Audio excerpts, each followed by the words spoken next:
Some people think I move funny.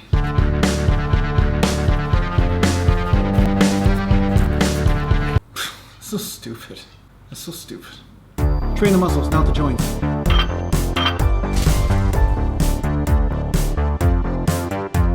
So today I thought I'd talk about one of the most misunderstood concepts in bodybuilding on YouTube right now, and on the internet in general. There are a lot of people that will watch somebody train and say, this person's doing something right, that person's doing something wrong.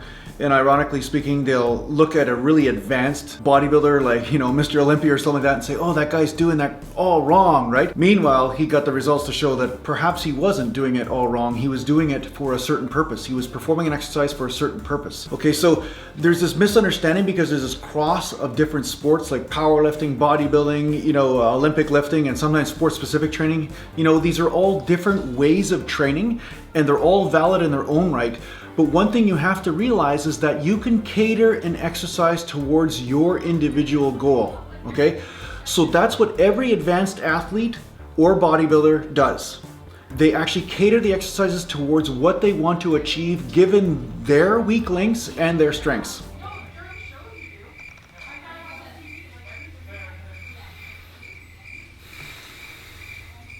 So once you realize this concept, when you watch somebody perform an exercise, you start to see, okay, what is it are they really doing?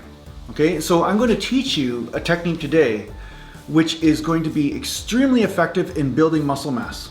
And it might actually get you a lot of trolling at the gym and everything else too. But the fact is that you have the option of catering the exercise towards your goal.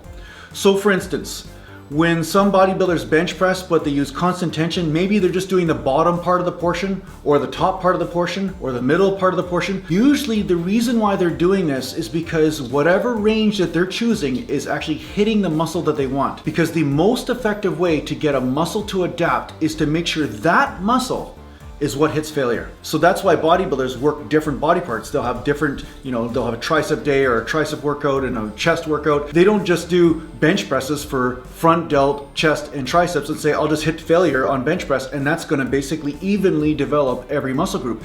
Because in each person, it will be different. One person bench presses and it is a total delt workout for them. And another person, they do full range bench presses, it's a tricep workout, and then another person, it'll be a chest workout, you see? So what I'm trying to say to you is that depending on how you're built will depend on what muscles hit failure and what muscles don't. And I find a lot of people, they actually try to make the movement a certain way without actually thinking why they are performing the movement in the first place. There are a lot of people out there that say, hey, I want to train squats to get big legs. But then once the tension is leaving the leg and moving on to the lower back, they're saying, no, this is the way it's done. I don't care, I'm going to squat all the way to the floor. And that's just one example for some people. Some people squat to the floor and the tension stays on the legs. So I'm not saying that that doesn't happen either. But what I'm saying to you is that every range of motion choice you make must be about you choosing to hit the muscle group you want to grow. You want to grow to failure, okay? Because there's this phenomenon that happens in every single compound exercise where there is a transfer of stress from one muscle group to another muscle group. Now, the moment that happens, one muscle group's getting a rest, and now the other one is actually taking most of the stress.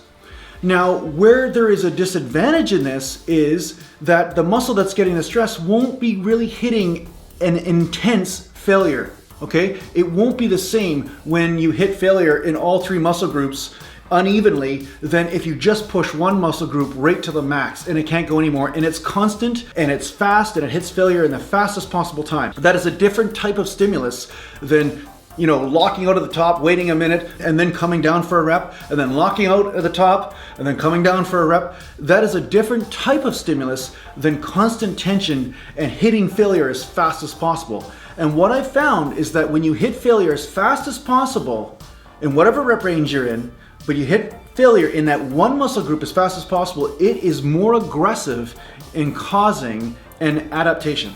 Okay, so this is a technique a lot of bodybuilders are employing. They might be squatting, shoulder pressing, or bench pressing, or curling, or whatever it is they're doing, but they're basically staying in one range and saying, okay, this is the muscle I want to hit failure in, rather than transferring the stress from one muscle, then onto the brachialis instead of the brachii, right? Onto the brachialis, and then back to the brachialis, and then the brachii. Like, it's basically, there's a transfer of stress.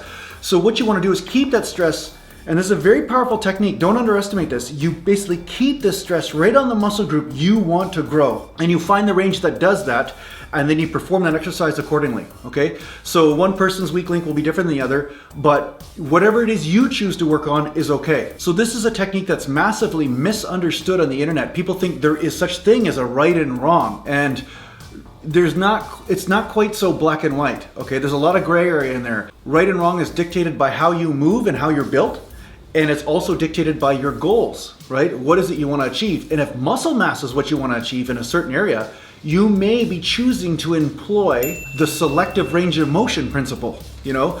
The principle that says, I want to hit this muscle group, and anything that hits another muscle group or the joint or whatever is actually taking the stress away from the muscle I want to adapt, therefore impeding my growth and adaptation.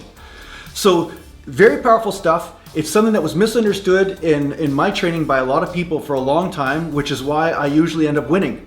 So thank God they didn't actually understand what I was doing, because the average person out there just transfers unconsciously. See, they're unconscious. They just transfer stress all over the areas in the body, and they still get some results from it, but it's not necessarily bodybuilding results that they're creating in that moment, okay? So it just depends on how you're built and how you use this principle, but try it out, see how it works for you. And if you have any questions, just put them down below, or you can contact me at my website, naturalgallantbodybuilding.com.